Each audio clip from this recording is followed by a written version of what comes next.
In 2016, he extended his focus to children's books, made convenient by the fact that he's got an in-house marketing test market, as he and his wife have 4 children of their own. His first children's book, Scooter the Cow Dog, was followed by Mud Between My Toes, and then Outlaw the Cow Dog, which won him his second finalist recognition for a Spur Award from WWA, and was also recognized with a gold medallion by the Will Rogers Association. Since then, he has contributed to the anthology Perilous Frontier. His mystery Western short story, Cold the Bitter Heart, gave him a silver medal from the Will Rogers Association. He's a member of the Colorado, Oregon, California Trail Association, the Montana Historical Society, the Western Writers of America, of which he has also been president. He's a member of the Women Writing of the West organization, and also the Society of Children Book Writers and Illustrators. So if you would please give Mr. Mills a warm Southwest Writers welcome.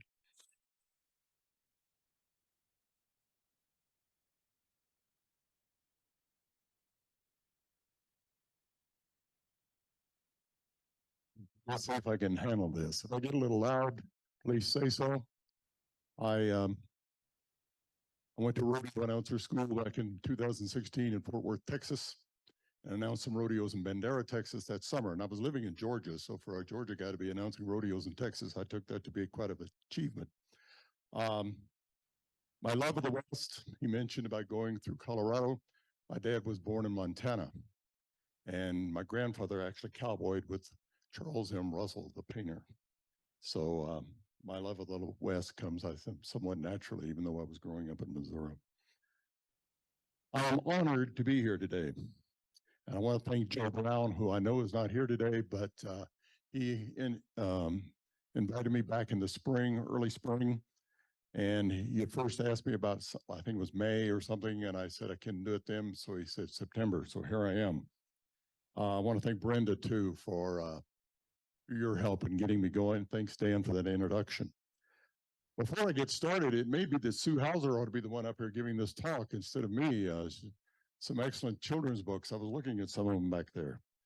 Also, just as a side note, it is great to speak to a group that has the same color hair that I've got. I don't always get to do that. My remarks today will focus on writing children's books in a video game world. And I will touch briefly from time to time on those books at that age, but also some YA books.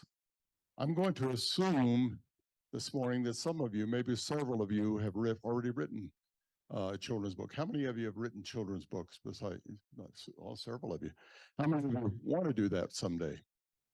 Okay, we've got a good audience for that. I didn't originally plan to write more than just a couple of children's books. I've got grandkids. I wanted to write something for them. And so I did. And the next thing you know, I'm giving talks on children's books. I was going to be the next Lord Lamore or Zane Grey or somebody of that nature. Obviously, that's not working out. So, but I am writing about children's books. I'm 74 years old, so you may wonder, why is somebody my age writing about children or children's books? And I think because they're so important. Dan mentioned earlier about setting the bar really high. And when I got into this and really started to do the research, I found that that's very true, very accurate.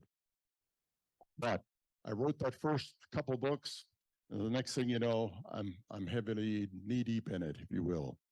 I've got, you were making your announcements earlier, I've got a contract on my desk at home for 2 more children's books that have already been written and illustrated.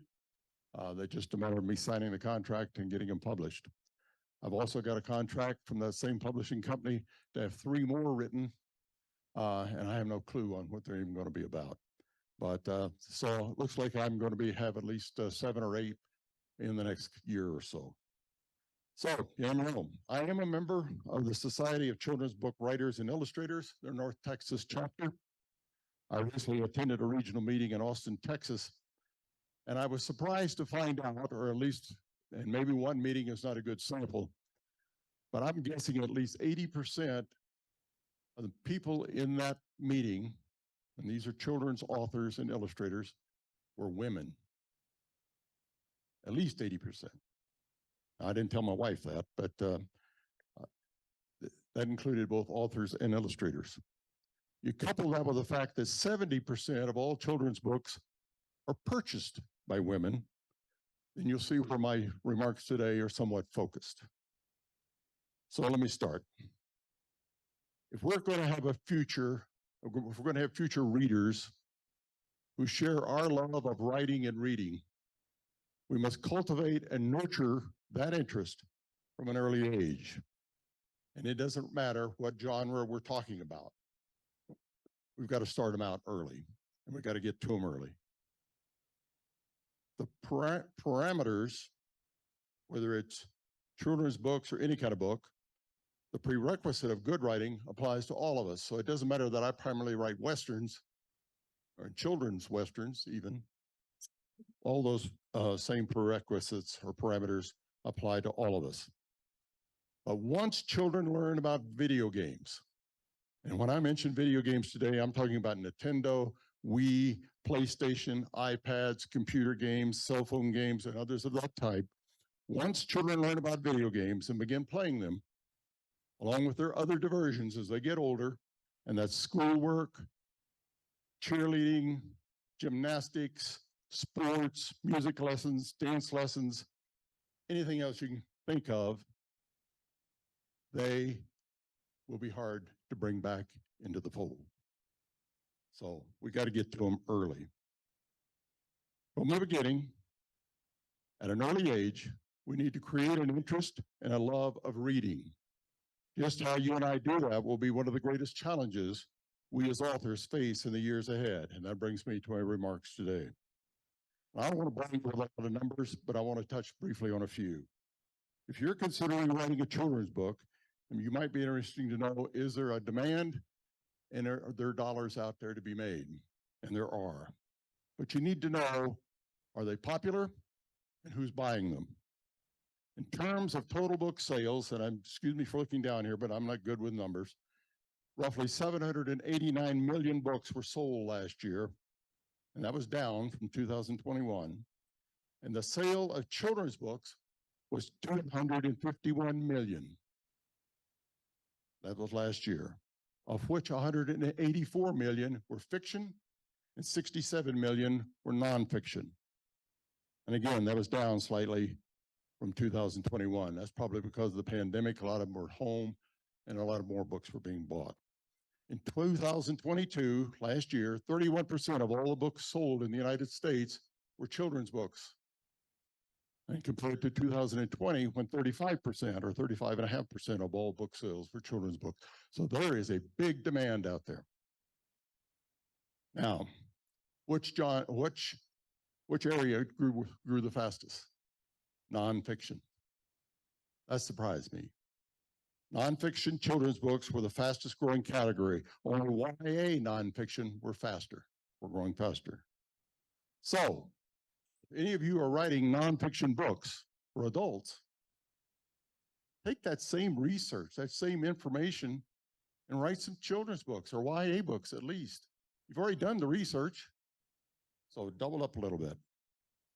I found, and this is just a sidebar, entries in the 2023 or 2022 Western Writers of America Spur Award competition. They didn't have very many entries in the juvenile nonfiction category.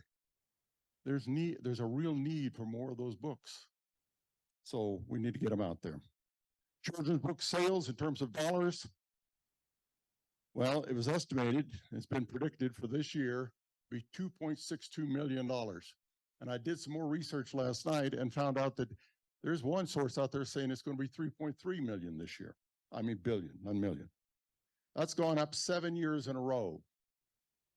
Now, it may be more than that. I only went back to 2017 to do my research. But it's consistently grown every year, dollar-wise. The average sale is a $5 to $10 book. So, is there a market? Absolutely. So, let's take a brief look at the video game market. because that's what we're comparing it to this year. Last year, 34.2 million video games were sold. And that was down from 2022 as well. 21 as well.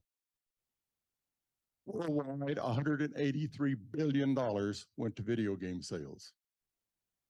97.7%, 97.7 billion in the United States. Sales of video games are expected to top $307 billion by 2029. It's just continuing to grow.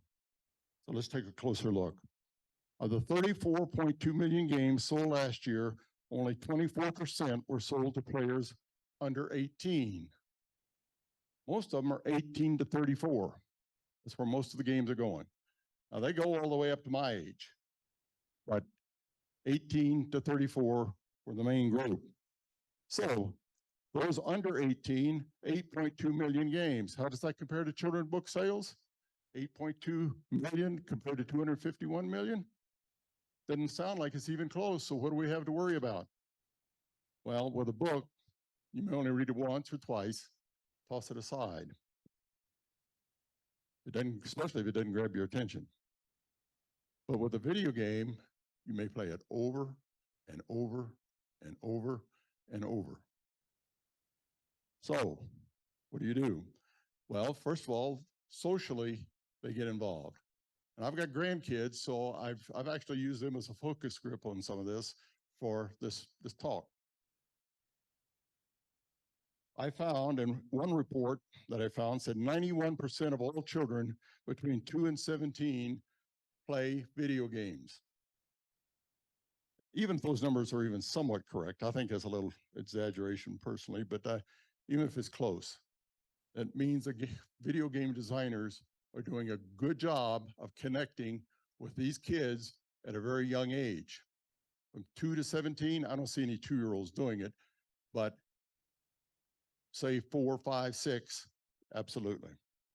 We face, as authors and illustrators, and I'm assuming there's some illustrators here, the gentleman who was here earlier that is the architect, face a real challenge in connecting with these kids who are our potential readers.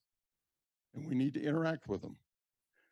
Speaking of my grandkids, last weekend I was in Georgia, and I have a 14-year-old grandson who's on his video games all the time. So I asked him, which would you rather do? Read a good book or play a video game? He didn't even hesitate. I barely got the question out, and he had an answer. Video games. I said, well, why? He said, books are boring. Now, if that's what he believes, it's going to be very hard to bring him back into the readership fold. We should, I'm going to blame his mother, my daughter. She should have taught him earlier to enjoy and read books. Or maybe I should have been writing earlier, so he was reading mine. I don't know.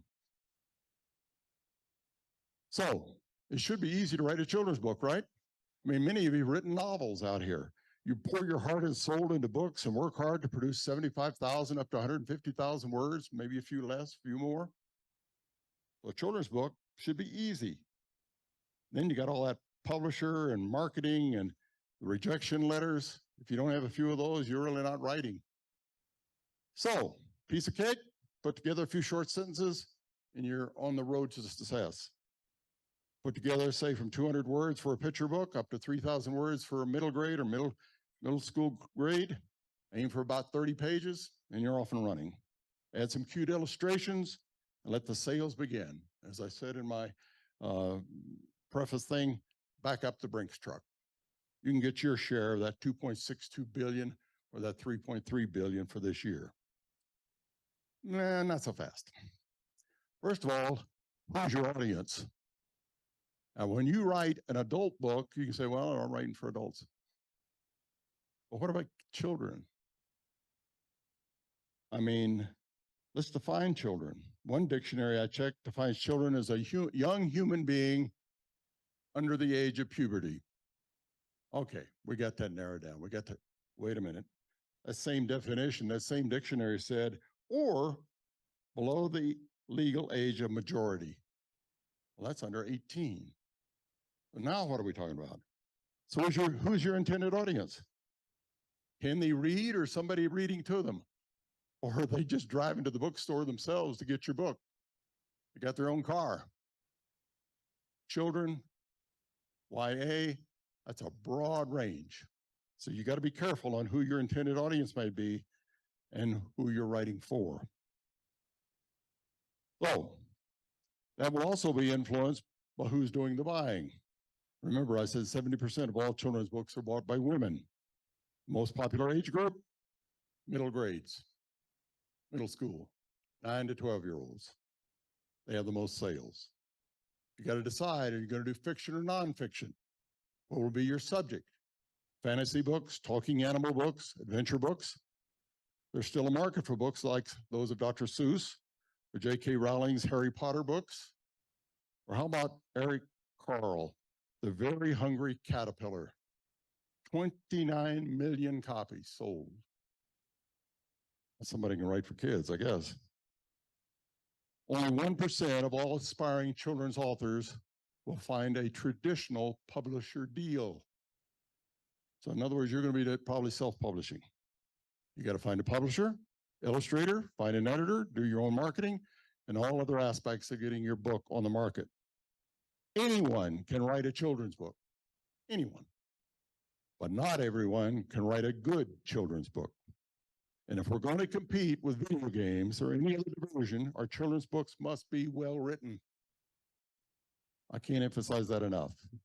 They need to grab the reader from the first page and keep them involved throughout. Writing a children's book versus writing a traditional novel may be the most difficult thing you ever do as a writer or as an author. I know some traditional authors, book authors, who won't even touch writing a children's book. They won't even go there. They won't even attempt it. The challenges of writing a children's book will vary depending on the age group. Again, who is your audience? The task of writing a children's book may be difficult, but it may also be the most rewarding thing you ever do, because putting words on paper for children to read can have important consequences that will influence their lives forever. Think back to a time when you read a book or somebody read you a book when you were younger that you still remember today. It had an influence on your life then and how you saw the world and how you see it even today.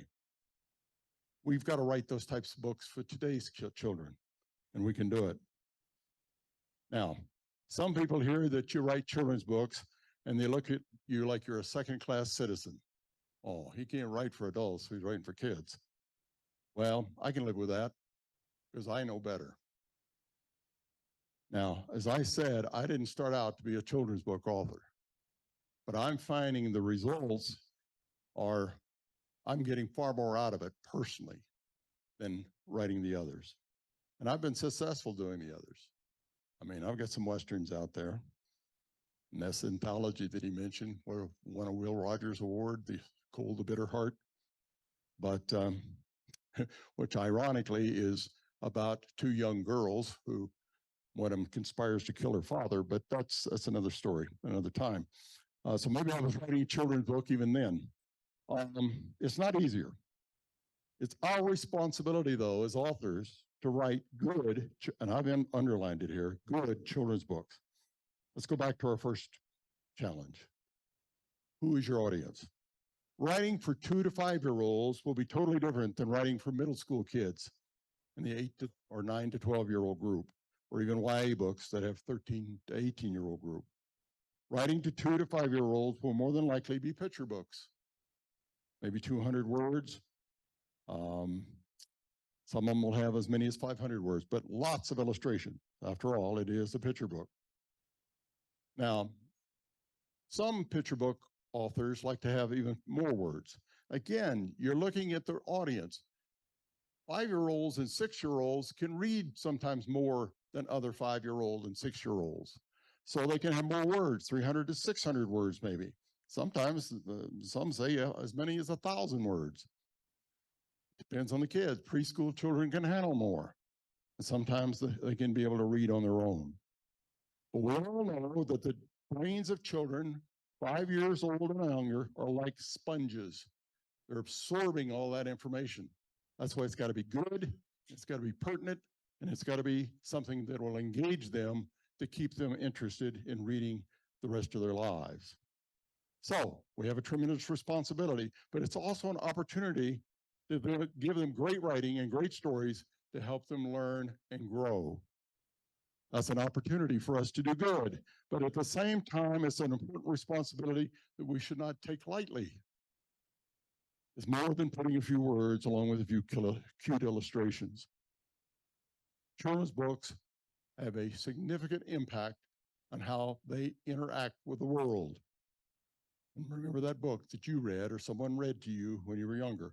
I'll be honest, I grew up in Missouri, about an hour from Hannibal. So Mark Twain and Huckleberry Finn were important. And I remember, I can't cross the Mississippi River to this day without thinking of a raft going down. I look, is there a raft going down the river? That was me. So I'm sure you all have similar stories or similar books in your backgrounds. Books for children need to be positive. And I'm going to editorialize here a little bit, but I've got the microphone. A friend of mine used to sit in the back. We used to do book signings together, and she'd be sitting there going, and I'd say, I'm like Mr. Smith goes to Washington. I got the mic, I got the floor, and I'm not yielding. I'm joking, but anyway, if it's a positive experience, then they will want to go back. They want to go back and reread that book over and over again, or they may take it and read it to somebody else someday, or younger brother and sister, or they will carry it into their adulthood and want to read it again. It was a favorite of mine. I'm gonna make sure you get to read it too. Children in kindergarten and first grade and second grade in the 5 to 7 year old range are more than likely to read independently without much of adult assistance. Keep that in mind when you're writing for that age group. They can handle a considerable number of words. Now, some say 1,000 words up to 5,000 words. One source I read said as many as 60,000 words. I think it's too many, but that's just my opinion. They have a short attention span. So unless you're doing something exciting almost on every page or every chapter, it's going to be hard to hold on to them. This is the group I've tried to reach. That's the 10 to 12-year-old group. Now, you can offer more of a challenging vocabulary to that group than you can little kids, the little and young ones. I like to keep my word counts for those books at about 3,000 words, but some have suggested a lot more. Again, what a 10-year-old can read here, a 10-year-old over here may not be able to. So it's a tough to say I'm writing for a certain age group when some of those age group may not be able to read your work. Others will say it's too easy. One of the challenges you will find out is fiction versus nonfiction. You may be able to write a fiction story and make it more interesting than you can strict parameters of a nonfiction book. I used to say that a fiction book, I just take what a nonfiction guy said and writes, and I twist it around, say it the way I want to say it, and it becomes fiction. He did all the work, he or she, and I make it fit my own narrative. But it may be that I'm wrong on that. Kids today may say, hey, that's a real life story. It's a true story. I want to know more about that. And if that's the case, why is nonfiction growing? Why is it the fastest growing category? That may be why. So, YA books, teenage protagonists, and in some cases, even adult characters. This age group is considered to be 13 through 18-year-olds. Your genres can really be expanded in this group: fantasy, science fiction, etc. C.S. Lewis once reportedly said, and I'm paraphrasing, a good children's book is one children will like and one that adults will like as well. So, I'm going to give you some of my opinions on some of this now. Should a children's book teach some type of moral lesson? Some say yes, others say no. I started out writing for my grandchildren, and so in each book, I've tried to include some sort of lesson. In Bandit the Cow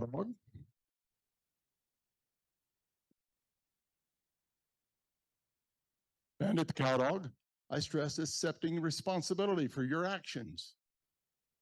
Her grandparents give her a horse. Middle of the night, she goes down, gives the horse some carrots. Nothing wrong with that. By the way, Bandit's the dog, and he's watching all this. She leaves the gate open. All the horses get out. The next morning, her grandfather is yelling at one of the hands. I've told you and told you and told you, do not leave the gate open. She knows it was her. The dog knows it was her. So does she fess up? There's a point in the book that's the bottom of the page, in the particular page, and I didn't plan it that way, but I'm glad it did. It says, what should she do? I'm finding parents who are reading that book to their kids, stopping right there. What should she do? What would you do, Billy or Sally or Mary or whomever? What should she do? The teaching moment. Now, she starts out by saying, I did it. And he didn't hear her. Grandfather doesn't hear her. So in her mind, I tried to tell him. The dog gives her a good shove at that point because he's the moral one in the group. And she finally fesses up. I had a blogger who blogs for children's things, whether it's furniture or books or whatever. It's a blogger. She has 3 kids. I think they were 8, 6, and 4, something like that. She wrote me and said, Phil, the oldest one, we use that as a teaching moment, and he understood. The younger one didn't quite grasp it, but we're working on it. And the little one, well, she enjoyed the illustrations. But the point being, they used it as a teaching moment. In Scooter the Cowdog, I stress listening and doing as you're asked and doing as you're told. Don't be talking back. I use the kid, the little girl, she has a dog. The dog doesn't listen to her, and she didn't listen to her parents or grandparents, but it works out in the end. Now, there is an argument. There's some details here that I like. You shouldn't have much lesson learning in your books. They should be fun. I like to have both. You can teach them something and still have fun doing it. Let's take us back to the attraction of video games. They're designed to be entertaining. Something to think about as we start writing. Again, your target audience. Now, it's okay to write about children that are slightly older than what you're writing for. In other words, you're writing for say 10, 12-year-olds. You can write about 12, 13, 14-year-olds because kids think they're older than they are anyway. So they don't mind. They actually enjoy reading about slightly older kids because they think they're a little older than most of them think they are. We always hear that he or she is 6 going on 16. Well, I've known a few like that. They got my name on them. But I wouldn't suggest reading a 6-year-old a YA book. Again, target audience. Try writing about situations and environments in which children enjoy living. Create a world in which they want to return to over and over again. Keep your sentences short and descriptive. I worked for a small town newspaper after I graduated from college, and I was told we're supposed to be writing for 5th graders. The audience of a newspaper in that day was 5th grade level.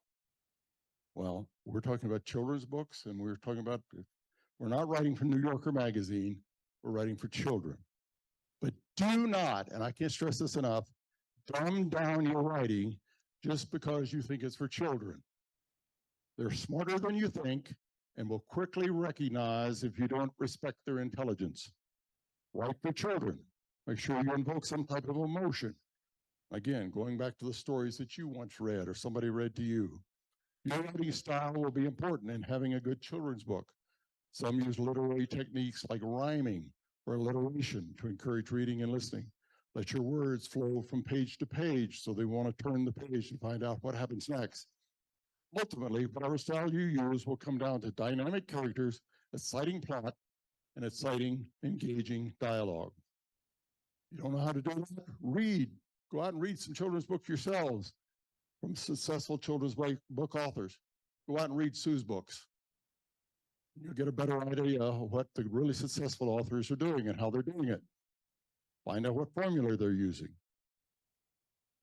Now, another point I think, and maybe just missing, my first book, Scooter the Cowdog, I wrote, it's a Western set in Texas, and I used the word corral.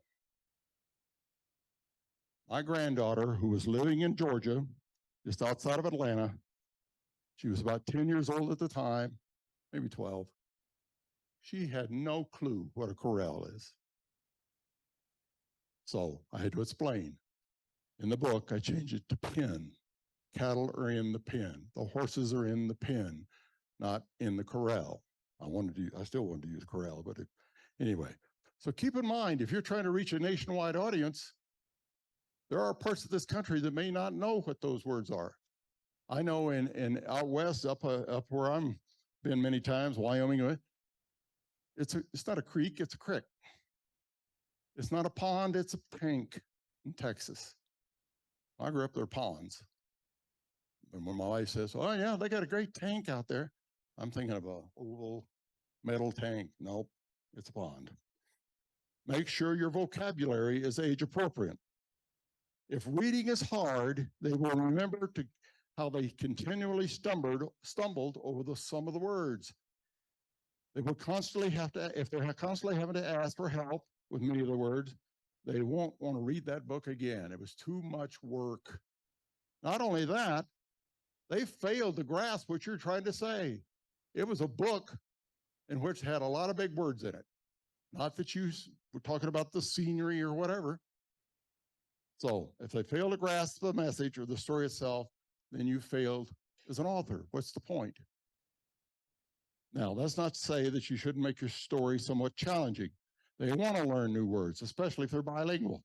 But there's a fine line there. As I mentioned earlier, a 10-year-old may be able to handle some words better than other 10-year-olds. Ask your children in your target age group to act as a focus group. So your stories, before you make a final edit. I got to share a quick story here. My granddaughter at the time, she was 12, the Corell granddaughter. She's 19 now and in college. But at the time, I took my first manuscript for Scooter the Cowdog Tour. I was so excited. Read it. If she'd have been a little more tired, she'd have gone to sleep. So I asked my daughter to read it. And I said, I don't understand. It's a good story. She said, she can't relate. You're talking about the dog here, but there's nothing in there for her to relate to as the reader. So I went back. The dog tracks dirt through the house. My granddaughter's done that. She did this, she did that. The dog's done that too. Now she can relate. The dog got in trouble for all these things that she has gotten trouble for. Now she can have empathy for that dog. Now she was engaged, she was involved. So the same elements of writing any good book should have character development, a good plot, great descriptions, successful transition, good dialogue, and you got to be willing to rewrite it. Rewrite and rewrite. I'm going to take a quick development. I don't know how my time is. How much is my time, Dan? Okay. Character development. Make them memorable. Are your characters memorable? Especially your main character or characters. There needs to be an emotional connection between your reader and your main characters. Are your characters unique? Your main character is one in which the reader will relate, and it must be age appropriate. Your reader will identify best if your character is the same age or perhaps slightly older. So you can do it that way. For YA books, 13 to 18, your characters can be 15 to 18 or so. You need an antagonist, something that's happening that's keeping your main character from achieving his or her goals. Your reader should identify with him as an anti-hero or a reason your hero can't reach their goal. You can need secondary characters. They're important for your main character to interact with. In each of my books, they're either the grandparents or the dog, a dog. Now, in one of the books that I'm signing a contract for next week, my main character is a turtle. It's a turtle. His secondary characters are his other turtle friends and frog friends and beaver friends. Now, I need to point out that one character is kind of the leader of the group, and they need to be compelling and believable, especially your main character. Your reader needs to become so attached they want to go along with the journey, on the journey that they're on. They want to be emotionally involved. You may need to develop character arcs, and I won't get into a lot of details on this. Most of you know what that means. A positive character is somebody who ends up in a better place than where they started. A negative is where they go the other direction. And a flat character arc, they stay the same. They're no better off or worse than when they started. Your secondary characters can grow, but your main character needs to be the one that gets the attention. Good dialogue. Your conversations are age appropriate and believable. Listen to kids talk. Listen to your own kids or grandkids or babysit some kids or nieces and nephews, grandkids. See how they're talking. The only way you can be successful here is by listening. Now, I need to point out that in my first traditional Western, Where a Good Wind Blows, I included a black cowboy as a secondary character. I gave him some dialogue. I sent my manuscript to a good friend of mine who taught history at Augusta State University in Augusta, Georgia. This friend of mine was a black professor who was an authority on the history of black cowboys. He informed me, and he did it very delicately, that the dialogue of my black character used in the story would have been accurate today, but not in the 1800s. So keep in mind what time period you're writing for. If it's today, then you may be okay. But if you're writing about something 100 years ago, keep in mind how they might have been talking then. Conversations must be believable. Don't use vocabulary or sentence structure or grammar that's not age appropriate. Okay, and don't overcompensate or your dialogue won't seem natural. Action and suspense, and I can't stress this enough. Start your story fast. Get your reader involved as quick as you can. Remember, one of the key elements of a video game is getting the player hooked and involved quickly. They have them shooting at something or whatever almost from the beginning, and they're hooked. Set the scene, the location, the tone of your story early. Identify what's happening and get them excited and interactive about your story. Now, in my new turtle book, my main character, this is the turtle one, he wants to go help his friends. The beavers are having some problems with their house, and he wants to go help. And his other friends are saying, let's go. But his best friend is a snapping turtle. I don't know where you know snapping turtles or not, but they're kind of got a problem as it is with their personalities. So his snapping turtle friend says, why should we go help? That beaver never did anything for me. Well, right off, your reader knows the difference between your hero, the main character, and his best friend, who's thinking totally different. Avoid taking so long to get into your story that your readers get bored. Sometimes we take so long to set up everything, they've already moved on. Their attention span's not that long. One thing video game designers do, and do it well, is they get them involved early. Now, we want to get our kids hooked, emotionally involved. For example, you're writing about a cat who lives in a barn. Your cat lays around all day, takes a lot of naps, then at night, your cat tries catching a few mice. The interaction between your cat and a couple of the mice is entertaining. However, this is a somewhat bland description of a cat living in a barn. But he's a cute cat, and little kids will love him.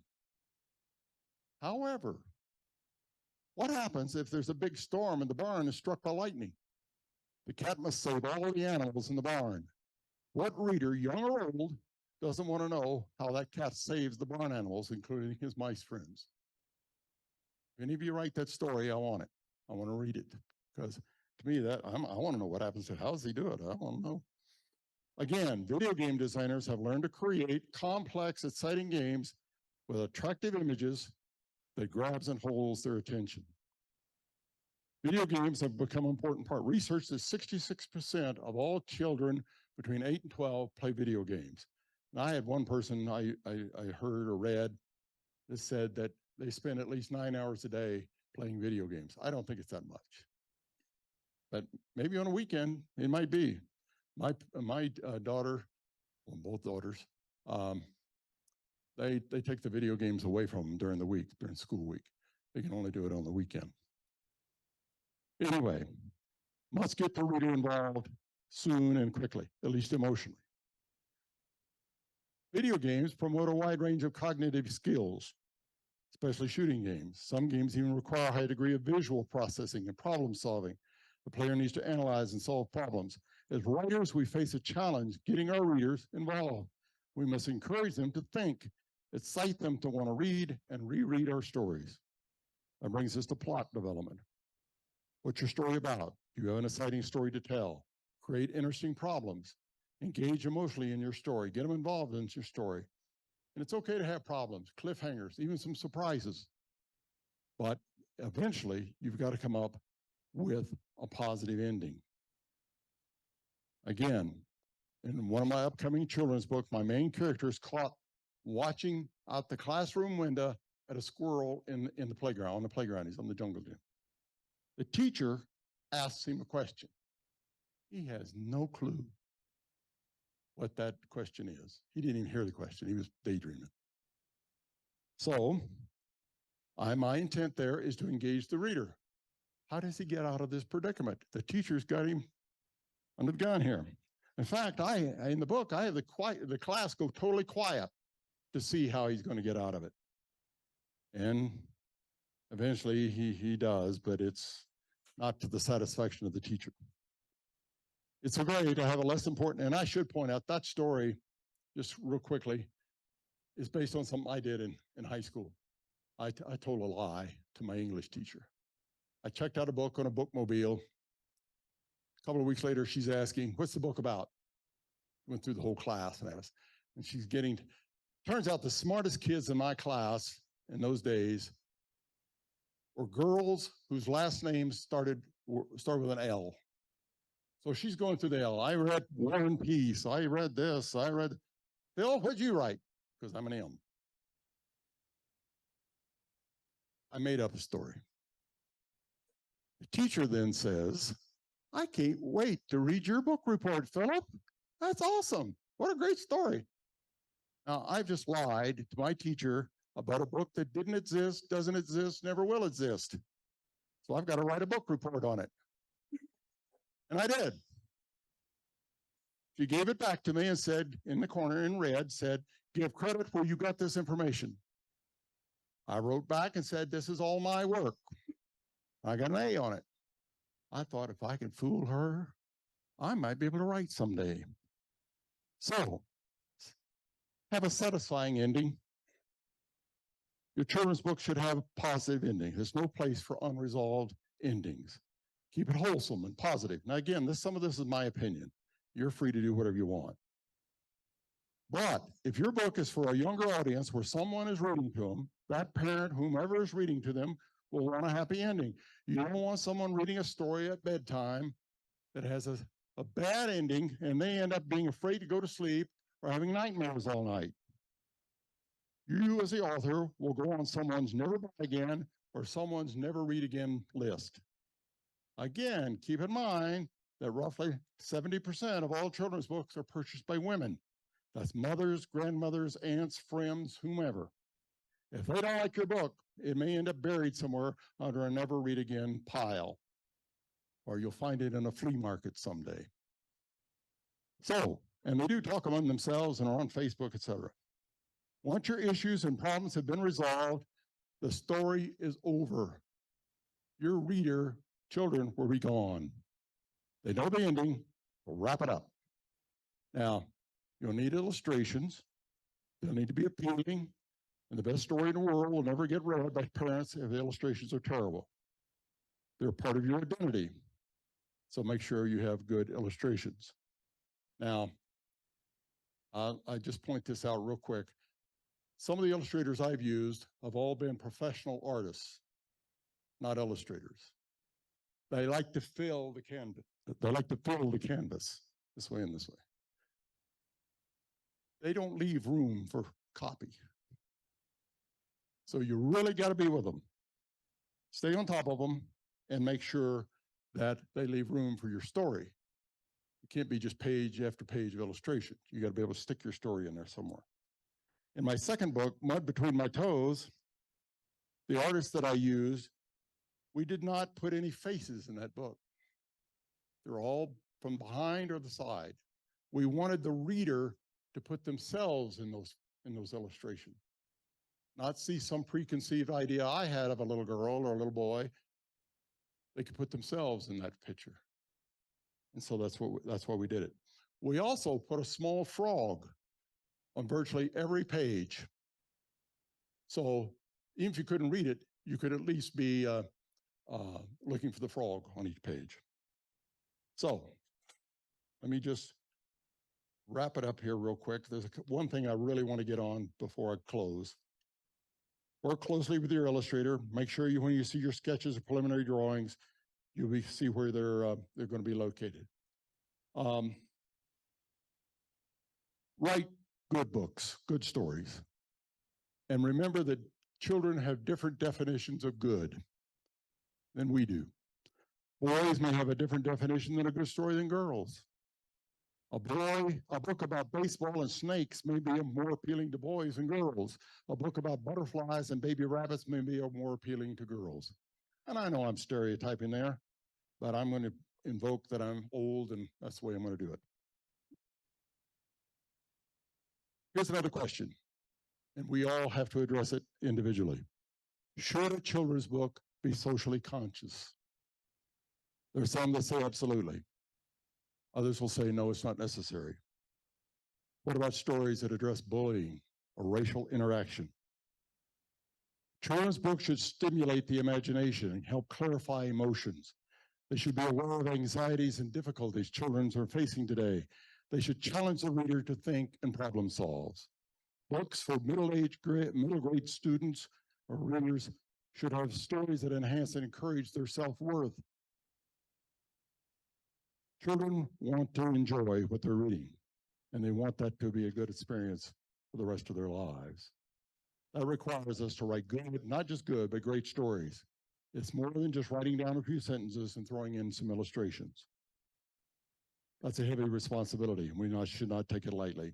Now, I had planned at this point to conclude my remarks, but the last few days I found something that affects all of us, and it affects us as children's book authors as well. And that is AI. AI is changing the way stories are being crafted and how illustrations are being created. It's impacting how children's books are being created. Not just children's books, but all manner of writing, whether it be aspects of business or students writing reports or doing their homework. Some believe it's positive. Some say it's negative. I recently saw a report that said, and I quote, AI integration in children's books holds the potential to usher in a new era of literature. Wow. I hope not. There are positive and negative aspects for AI. I won't get into all that today. That's for a future speaker for you all. Somebody you might want to bring in that knows more about it than I do. AI supporters point out a variety of positive features that authors can use to improve their writing. Others point out just as many negative aspects. Schools are having to watch how students are using AI and doing their schoolwork. AI essentially is doing the writing and illustrations for them.